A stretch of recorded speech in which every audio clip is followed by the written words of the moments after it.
The workday was drawing to a close when dull footsteps and muffled voices echoed through the hallway of a suburban high school. A group of senior students, notorious for their antics, had gathered near the gym. Leading them was Travis, confident, cocky, and used to wielding power where adults chose to look the other way. Behind him were three others, Jake, Cole, and Ryan, each one believing himself untouchable. Their new target was the history teacher, Michael, a calm, composed man in his 50s, whom they perceived as easy prey. They waited until the hallway was empty, then approached him with clear intent to humiliate or provoke. Everything happened quickly: verbal taunts, an attempt at intimidation, the first shove. But what happened next shattered their confidence completely. Michael didn't panic. He didn't raise his voice, didn't flinch, didn't strike back.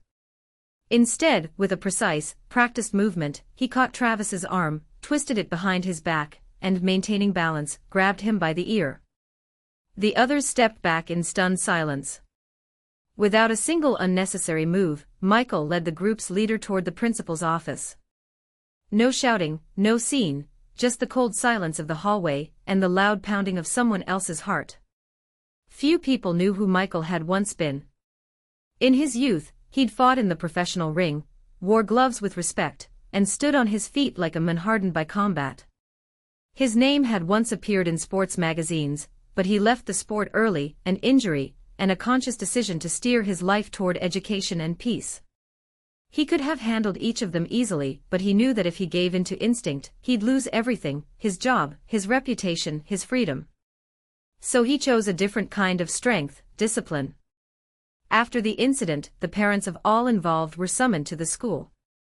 A disciplinary board reviewed the surveillance footage and listened to the explanations. Within a week, 3 out of the 4 students were expelled, and all were referred to the school psychiatrist. The story spread quickly throughout the school, and what once seemed like legend became confirmed fact. From that day on, no one tried to provoke Michael again. Respect came not through fear, but through the recognition of inner strength, the kind that can hold back a blow even when you have every reason to strike. Now even the rowdiest students fell silent at his approach, and teachers began to treat him not just as a colleague, but as a man capable of weathering a storm, and walking through it with dignity. What an incredible story! Dear friends, if you enjoyed the video, give it a thumbs up and subscribe to the channel. There's plenty more to come.